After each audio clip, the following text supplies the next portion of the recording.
estudantes do quinto ano, tudo bem com vocês? Estamos iniciando a aula 91, eu sou a professora Luciana. Os materiais, só para relembrar: caderno, lápis, a borracha, o apontador. E hoje nós vamos precisar de papel sulfite ou aquelas folhinhas, lembram que a gente falou? Tá? Eu até trouxe aqui uns papeizinhos para você ver que são vários papeizinhos que a gente vai precisar. Tá? Aqueles retalhinhos que sobraram das aulas anteriores, do caderno que não usa mais, pega a folhinha lá que a gente vai usar, tá bom? Aí você vai precisar da tesoura ou da régua para cortar esse papel, e sempre que aparecer essa imagem aí na tela, é sinal que aquela informação você vai precisar fazer o registro, que aquela atividade é fundamental você fazer o registro.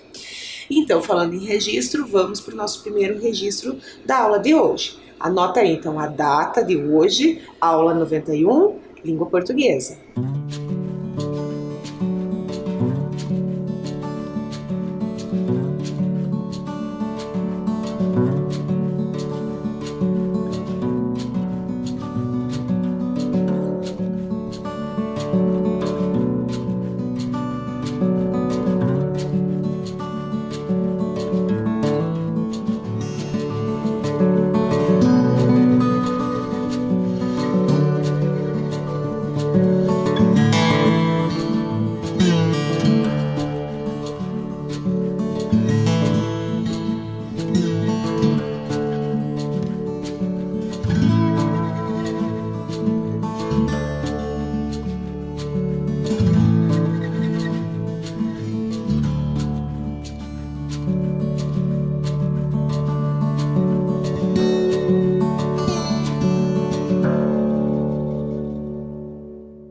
Registro feito? Então vamos relembrar a aula anterior. Na aula anterior, nós fizemos a atividade a quem se refere. Então, nós tínhamos o nome dos personagens, lembram? A mãe, o canhoto, o destro, os bogatires, os homens. E aí nós tínhamos que ver a quem ele se referia na frase. Aí nós vimos que cada palavrinha utilizada se chamava pronome, que era aquela palavrinha que se referia, né, a uma informação que já passou, a um personagem, a um substantivo, né, algum nome do trecho, que era o ela, o ele, o nós. Tudo bem? Depois nós fizemos o jogo da direção. Lembram que era um joguinho que a gente sorteava os números de quadradinhos que nós tínhamos que andar junto com a direção, para cima, para baixo, para direita, para esquerda, e cada parada tinha uma dica que nos dava uma palavra. E daí, cada palavra dessa, depois, nós verificamos que elas tinham em comum, que era o uso da letra R no início, 2 R's ao meio entre vogais, ou um R só entre vogais, em que R no início e 2 R's representava um som forte e um R sozinho entre vogais seria um som mais fraco. E para nós encerrarmos, nós brincamos de stop, né, com a regrinha do uso do R. E o que nós vamos fazer na aula de hoje? Na aula de hoje, nós vamos iniciar com a carta enigmática. Com certeza você já fez uma carta enigmática, mas vamos relembrar. A carta enigmática é quando eu tenho letras, né? Eu tenho a linguagem verbal com imagens, que é a linguagem não verbal misturadas. E aí a gente tem que retirar uma parte daquela palavra que representa, ou tem que adicionar uma palavra, enfim. A carta ela vai direcionando o que nós temos que fazer. Então, vou colocar aí na tela para você a carta enigmática, para você descobrir agora qual é o título da próxima história do livro que nós estamos lendo, que é o Vice-Versa ao Contrário.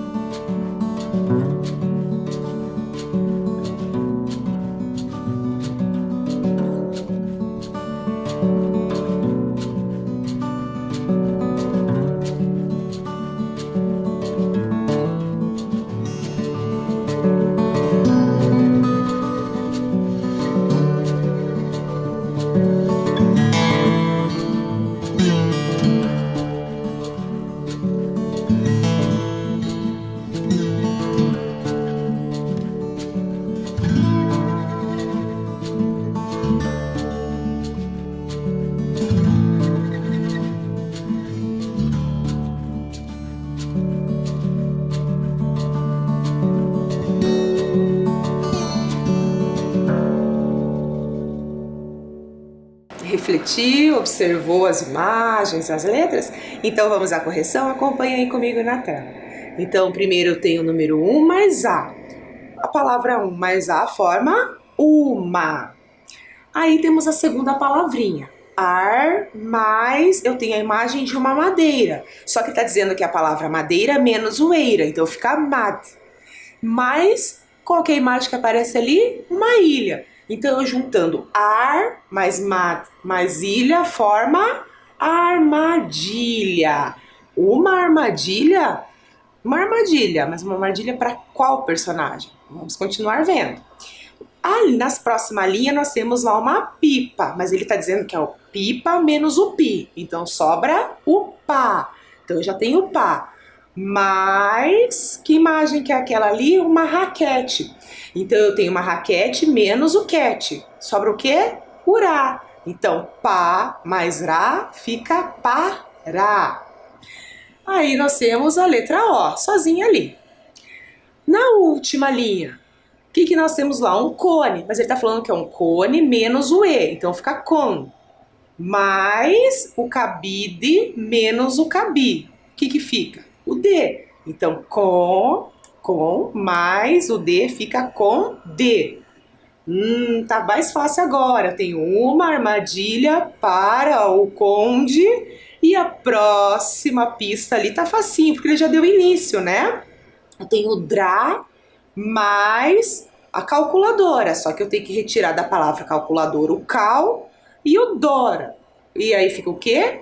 O cula. Então fica Drácula. Então, a próxima história que nós vamos ler e ouvir, ou melhor, ouvir e depois ler com mais calma, é Uma Armadilha para o Conde Drácula. Então, fique atento aí e acompanhe a leitura comigo. Uma Armadilha para o Conde Drácula. Heloísa Prieto.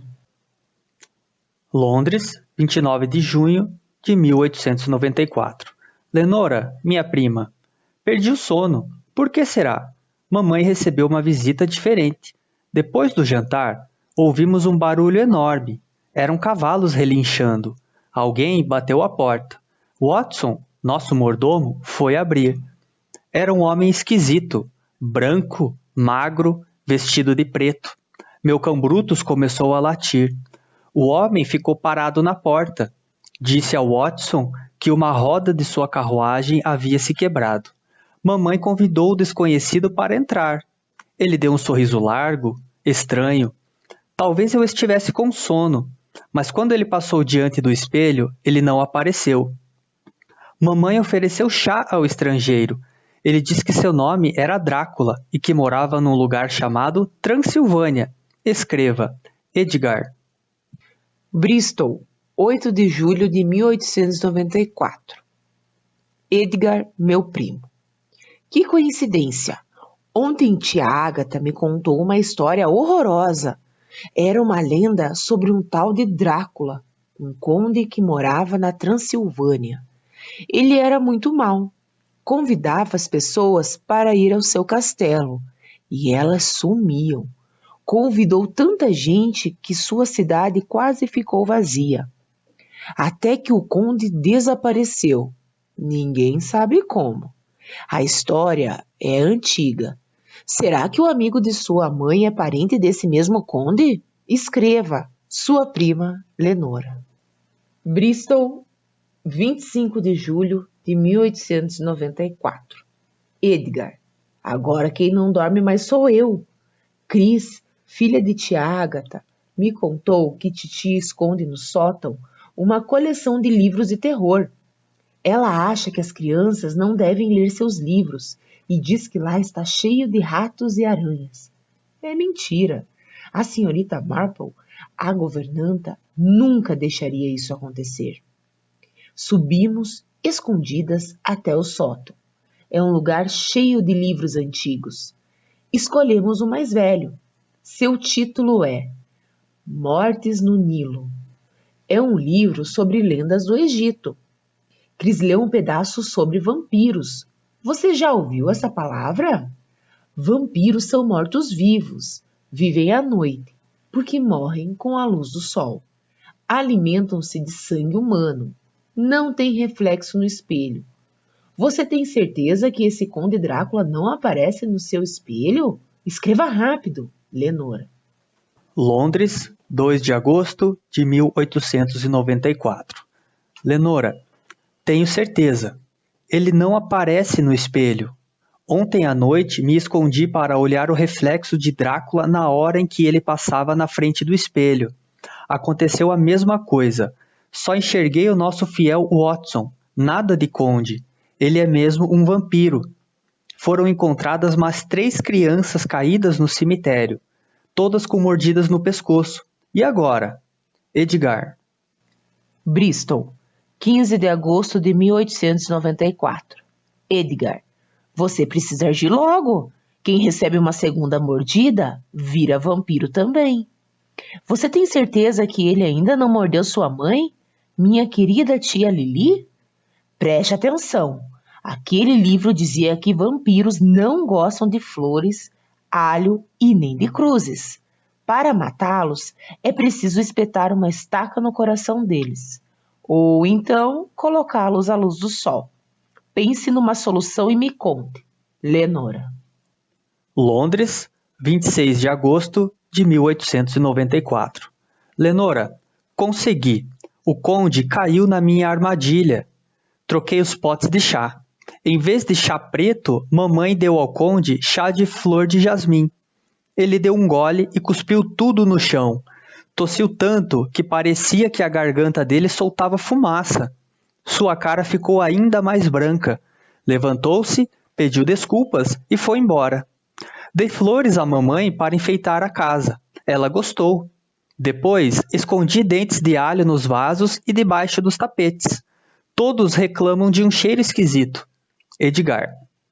Londres, 4 de setembro de 1894.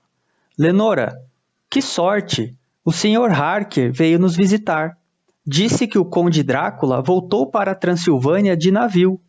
Mamãe achou estranho ele ter ido embora sem se despedir. O Sr. Harker disse que não gostava do Conde e que eles tinham umas contas a acertar. Por isso, ele também viajou para a Transilvânia. Quase contei a ele que o Conde era um vampiro, mas adultos nunca conversam essas coisas com crianças. Eles pensam que crianças são medrosas. Eu não sou. Cada vez que me lembro daquele vampiro convencido cuspindo chá, morro de rir. Até a volta. Edgar Allan. Gostaram da história? Arrepiante, não é mesmo? Muito legal. E é legal a gente ver uma visão diferente da história, não é mesmo? Mas quem escreveu a história? Foi a Heloísa Prieto. Então nós vamos falar um pouquinho dela e do ilustrador de novo que a gente já conhece. Então a Heloísa Prieto, ela é organizadora deste livro e também escreveu uma história. Então a Heloísa Prieto, ela nasceu em 1954 em São Paulo, no estado de São Paulo.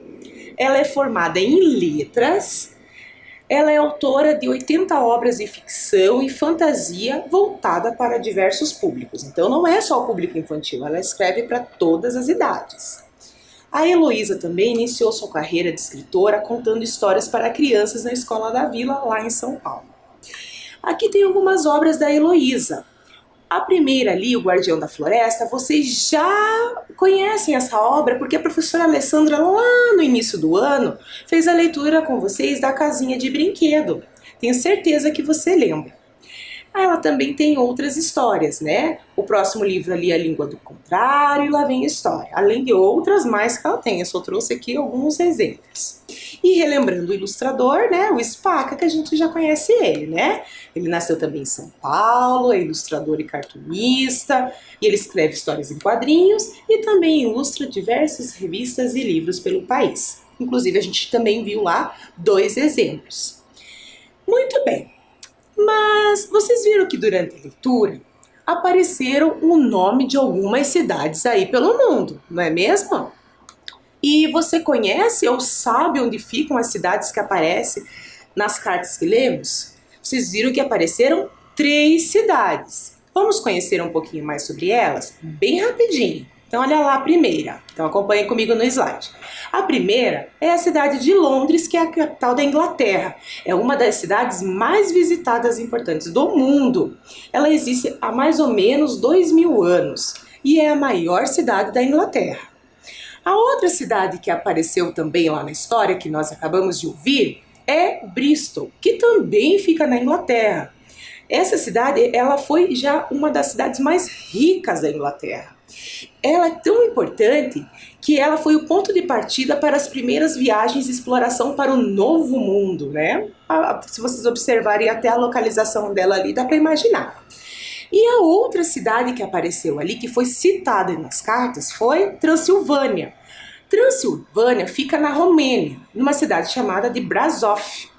Brasov é conhecida, é uma cidade conhecida por ter montanhas, cercadas por montanhas e castelos. Um dos castelos que temos lá é o Castelo de Bran, que é associado sempre à lenda do Drácula, que é o personagem da história que nós acabamos de ler.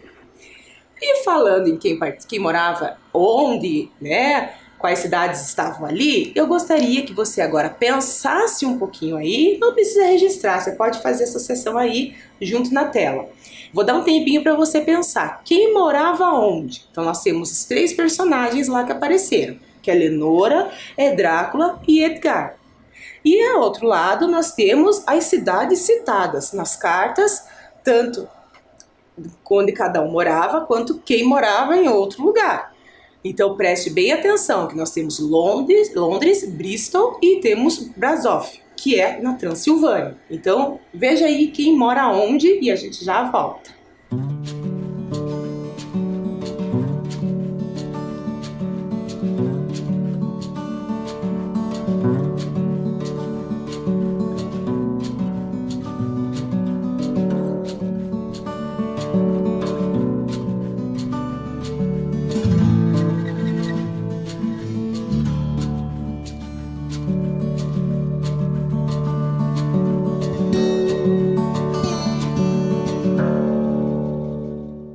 Pensou um pouquinho? Então acompanha aí comigo. Vocês viram que ao lado de cada cidade eu coloquei uma imagem para ajudar, né? Então a primeira personagem que nós temos lá é a Lenora. Lenora, pelas cartas que nós vemos, a Lenora morava em Bristol, na Inglaterra. Vocês viram que ao lado da cidade eu coloquei ali algo da cidade importante, no caso o planetário da cidade de Bristol. O próximo é o Drácula, que ele mora onde? Na Transilvânia, na Romênia. E que vocês já viram aí que eu coloquei o castelo, né? Que é considerado o castelo do Conde Drácula lá. E o próximo é o Edgar, que mora em Londres, na Inglaterra. E ali também está uma referência, né, da cidade de Londres. Uma das, né? Porque eles têm muitas referências, que é o ônibus de 2 andares vermelhinho ali. Mas veja só. Você viu que todos os textos que nós lemos são cartas escritas de uma pessoa para outra. Hoje em dia, a gente quase não utiliza ela. Ela ainda é utilizada, mas pouco. Mas ela ainda existe. Vocês viram que, como a história se passava em 1894, a carta era o meio de comunicação mais usado na época. E quando a gente escreve carta para alguém, ela tem algumas características bem importantes, né? Bem pertinentes a esse gênero, né? Então, toda vez que se constrói uma carta, se produz uma carta, ela vai ter sempre essas mesmas características. E se nós pensarmos com a evolução da tecnologia, conforme, né, ela foi se modernizando para outros gêneros também, né? Vamos dizer que ela foi se modificando, se alterando em alguns aspectos. Nós vamos ver depois quais são, mas tem alguns elementos que sempre vão fazer parte da carta. Então acompanha aí comigo um exemplo. Eu peguei do próprio texto que nós lemos ali. Então, o que é primordial numa carta pessoal que eu tenho certeza que você percebeu? Primeiro, eu tenho que ter o local e a data. Então, eu tenho ali Londres, 29 de junho de 1894. Então, é o local e data. Depois, nós temos a saudação. Lenora, minha prima. Então a saudação é para quem que eu estou escrevendo, né? Eu podia colocar lá, olá, querida prima, né? Tudo bem, depois, não tem problema. É uma saudação porque eu estou conversando, é como se eu estivesse conversando com outra pessoa. Por isso que é uma carta pessoal. Depois vem o corpo do texto, ou seja, vem tudo que eu quero escrever para a pessoa ali, né? Tudo que eu quero comunicar, informar ela. E por fim nós temos a assinatura. E em uns casos a gente tem a saudação final. Até logo, um abraço, até outro dia, guarde sua resposta, tudo bem? Mas nesse caso nós não temos. Bom, mas a carta, para ela ser mandada para alguém, nós precisamos do envelope, porque nós sabemos que a carta tem que ser mandada pelo correio. Então eu não posso simplesmente pegar a carta e levar ela lá no correio que vai chegar. Eu tenho que ter um envelope. O envelope ele é muito importante, porque ali tem as informações pessoais de quem está escrevendo e de quem vai receber a carta. Mas a gente vai ver com detalhes. Então aqui é a parte da frente do envelope. Essa parte da frente do envelope, nós temos esse primeiro elemento aqui, que é o selo. O selo, ele vai aparecer de diversas formas. Vocês vão ver que não tem só um padrãozinho, não. Só um modelinho. Ele vai aparecer de diferentes formas. O primeiro é o selo comemorativo. Quer dizer que a data comemorativa a uma personalidade, a um evento, alguma coisa. É uma comemoração que eles fazem. Tá? Então, por exemplo, lá no mês de março, eles resolveram comemorar algum evento, alguma personalidade. Mas esse selo, ele não tem uma validade, né? Ele pode ser usado até acabar a tiragem. Nesse caso que vocês estão vendo aí, foi da Carmen Miranda, que nós já falamos sobre ela também lá no início, né, das nossas aulas. Esse é o selo comemorativo. Daí nós temos o selo especial. O selo especial ele não tem relação nenhuma com a comemoração. Simplesmente é uma demanda, né? Vamos fazer um selo especial de alguém. Nesse caso, eles escolheram a Zilda Arnes. A Zilda Arnes ela foi fundadora da Pastoral da Criança e do Idoso, é uma médica pediatra que foi muito importante, né? E ela já é falecida, né? Que teve um terremoto no Haiti, ela estava lá. Tá? Então ali foi um selo especial. O próximo que nós temos é o selo regular, aquele selo utilizado sempre para o correio, certo? Ele vai mudando, né? As suas imagens e tudo, mas é aquele selo que sempre vai ter ali, como vocês estão vendo, a carinha do correio, certo? Algo, né, relacionado a ele. O próximo que nós temos ali é o selo promocional. É quando há uma parceria com alguma instituição. No caso, o Pequeno Príncipe. Então é essa parceria que eles fazem e eles agregam um valor acima do valor do selo tradicional justamente, né, para arrecadar fundos. Bom, essa é a parte da frente. Agora nós vamos ver a parte do verso. E se vocês perceberam, tanto a parte da frente quanto do verso, nós temos as mesmas informações, que é o endereço para cartas enviadas pelo correio. Então, na parte da frente é para quem é o destinatário. Então, eu vou colocar o nome da pessoa, o endereço e o CEP, que é aquele código que vocês estão vendo aí, para que a carta chegue ao destinatário. E a parte do verso a gente chama de remetente. Remetente é quem está escrevendo a carta, tudo bem? Que tem as mesmas informações, só que daí é de quem está escrevendo. Mas quando a gente fala de carta, a carta ela tem outros modelos de carta, não só a carta pessoal. Vamos ver alguns exemplos? Então, os tipos de carta. O primeiro lá, carta do leitor. A carta do leitor eu tenho certeza que você já estudou na escola em algum momento. Então, vamos ver dois exemplos. A carta do leitor, olha aí a primeira. Ela é da revista Recreio, foi tirada do infográfico, tá? Então, eu tenho ali alguns modelinhos da carta do leitor. Então, vou ler o segundo aí, acompanhem comigo. O segundo modelo da carta do leitor está assim. Eu estava correndo no parque, me distraí e meti a cabeça em um galho. Todo mundo viu e eu fiquei com tanta vergonha. Daí tem o nome de quem mandou, tem a cidade e tem o estado. Em alguns casos pode ter até a idade. E nesse caso da carta do leitor, para esse infográfico, para essa revista, tem relação com a reportagem, né, do que eles estavam falando ali. Tá? No caso, o infográfico tem relação com a reportagem que vem na revista. Olha o segundo caso aí da Ciência Hoje da Criança. Tá? Então eu tenho aqui uma edição e eu tenho aqui também uma carta do leitor. Só que ao contrário da revista da primeira ali que nós vimos, do segundo, a carta do leitor é referente a uma reportagem que a pessoa quer, tá? Ou pode ser referência a alguma reportagem que já foi dita. Então olha lá o exemplo. Aves. Eu gostaria de que vocês da CHC publicassem uma revista todinha só sobre aves. Queria uma revista com todas as ordens e famílias dos pássaros. Meu nome é Emanuel Carlos, e tenho 8 anos. Emanuel Carlos, Amagé, Bahia. Vocês viram que elas são bem parecidas no seu formato, certo? Só que nesse caso, a Ciência Hoje da Criança é um pouco diferente, porque olha lá, ó, ele colocou, a Ciência Hoje colocou já a resposta para ele. Enquanto o especial Aves da CHC não chega, Emanuel, que tal ler sobre o que faz um ornitólogo? Aí ele cita lá a revista que já foi publicada e tudo mais. Mas sempre a carta do leitor é uma opinião, é uma sugestão sobre uma reportagem, né, sobre alguma coisa que aquela revista, né, publicou. Tudo bem? Nós temos outro tipo de carta, olha aí comigo, que é a carta de reclamação. Qual que é o objetivo? Reclamar. E daí a linguagem tem que ser uma linguagem formal. E olha ali a carinha que ela vai ter.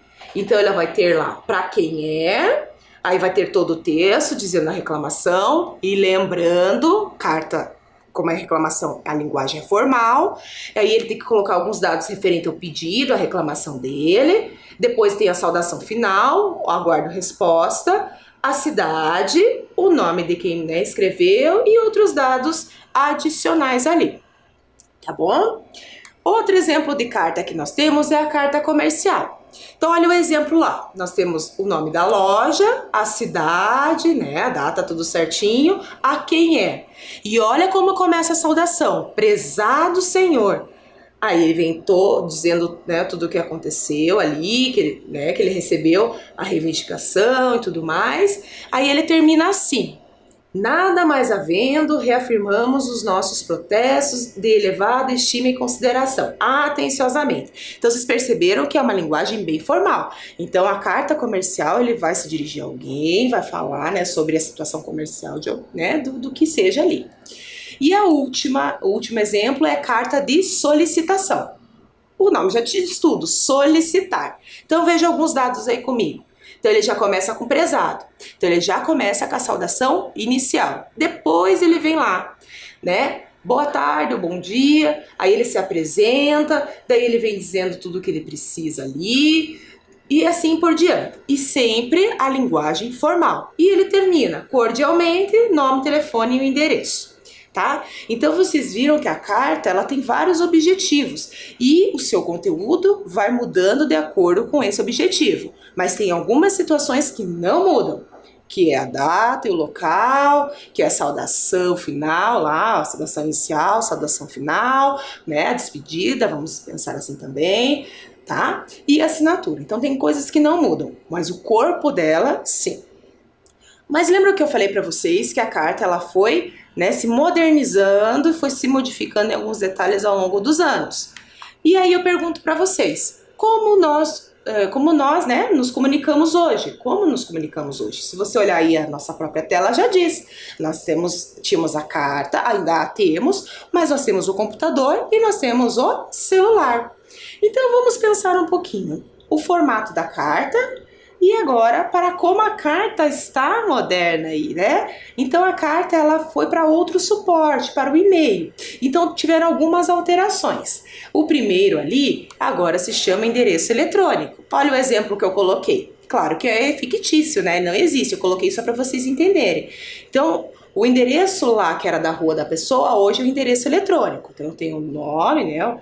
Pode colocar o que quiser ali, o seu nome, sobrenome, tudo mais. Aí esse arroba e o que vem depois é relacionado ao endereço eletrônico mesmo, ao site, né? E esse arroba significa que aquilo é um e-mail. Nós temos o que é o assunto, que lembra-se que lá na nossa carta, na outra carta pessoal nós não tínhamos, né? Porque o assunto já era direto no corpo do texto. Aí nós temos aqui, olha lá o assunto, orçamento de hospedagem, aí nós temos todo o texto. Dentro desse texto tem a saudação, destinatário, texto, despedida e assinatura. Olha lá o exemplo. Olá, bom dia. Eu e meu marido estamos querendo passar uns dias de férias na cidade de Garopaba, Santa Catarina. Encontramos o site da sua pousada e adoramos. Gostaríamos de solicitar um orçamento para hospedagem do dia 22/6 a 28/6. Desde já agradeço e aguardo o retorno, Juliana. Então vocês viram aí que tudo que eu tinha lá na carta eu vou ter aqui no e-mail, com essas pequenas diferenças, né? Porque o suporte é diferente.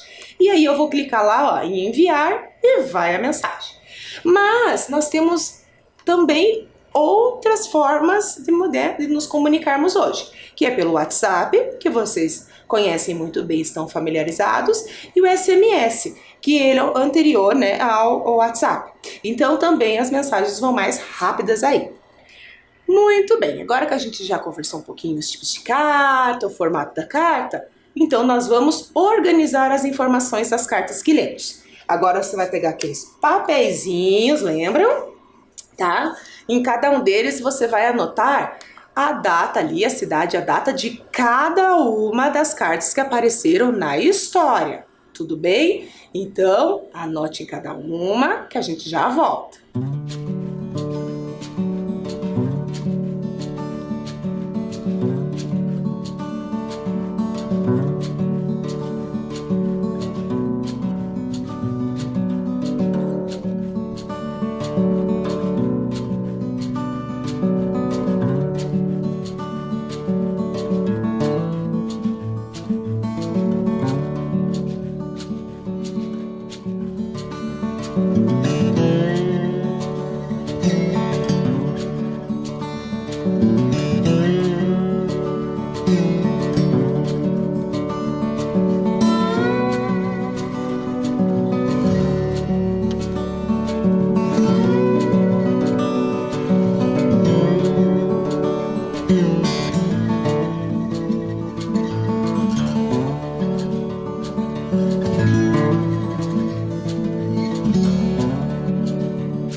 Anotou aí?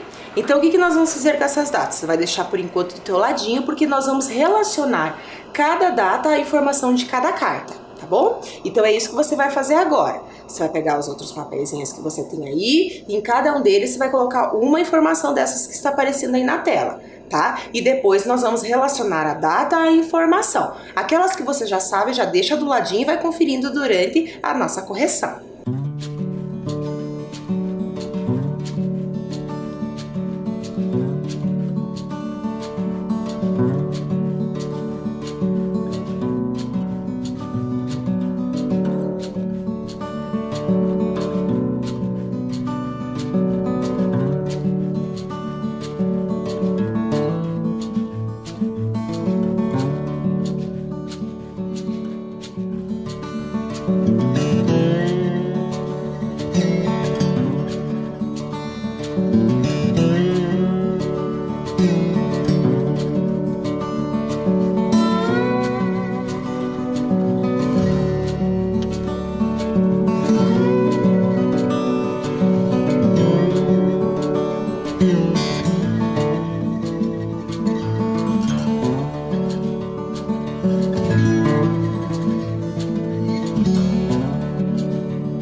Muito bem, é tudo anotadinho. Eu sei que algumas aí você já foi linkando, né? Então vamos lá.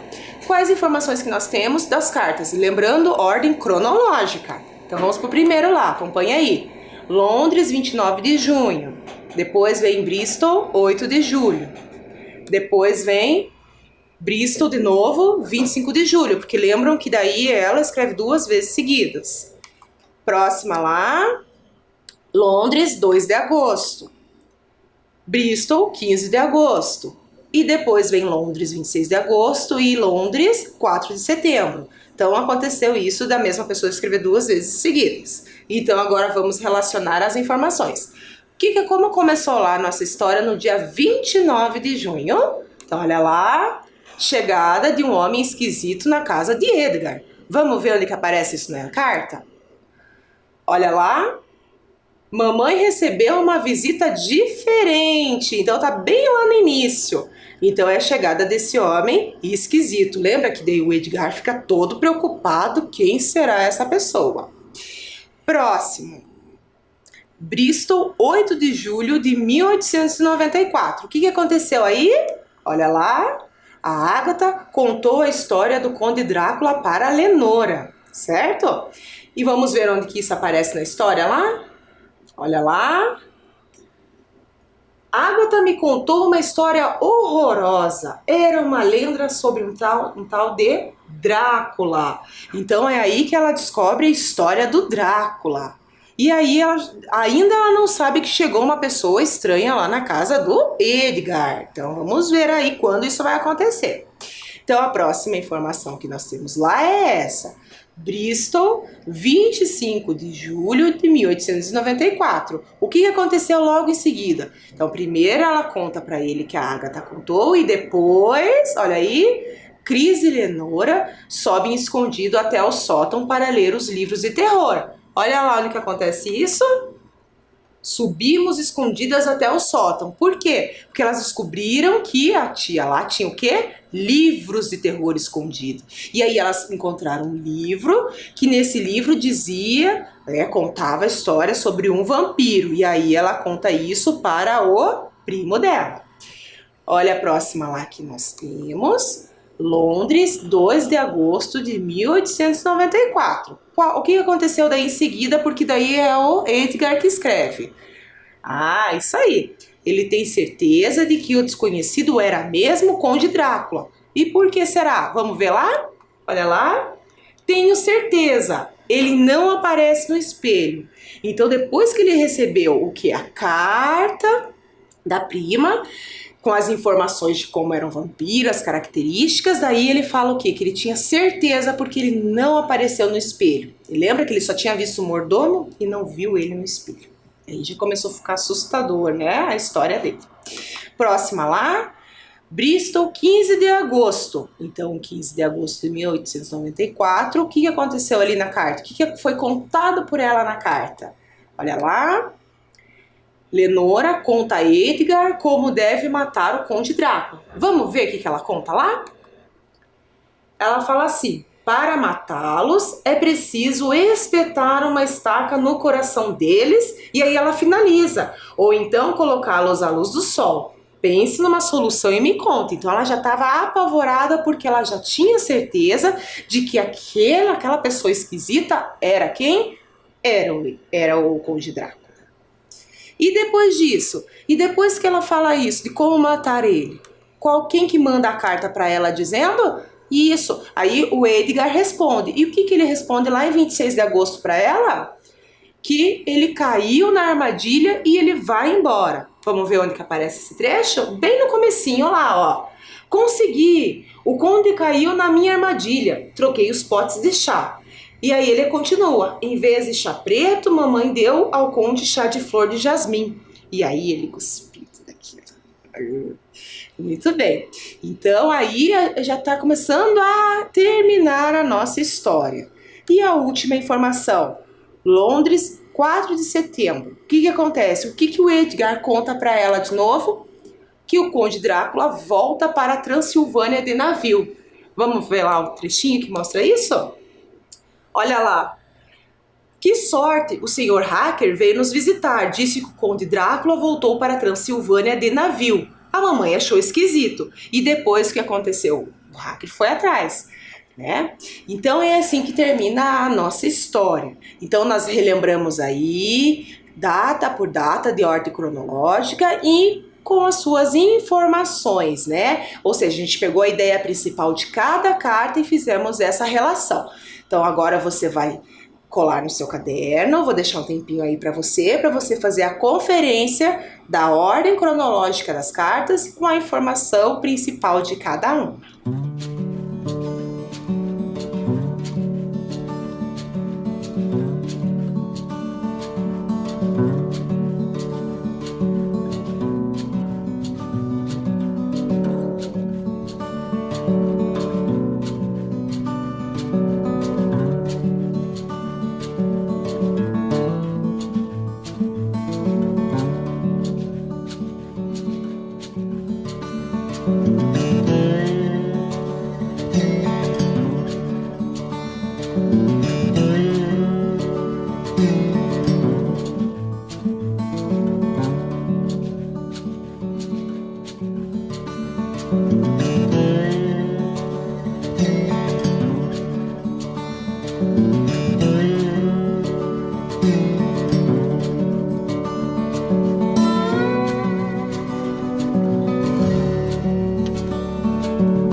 conferiu, já colou tudo na sequência aí?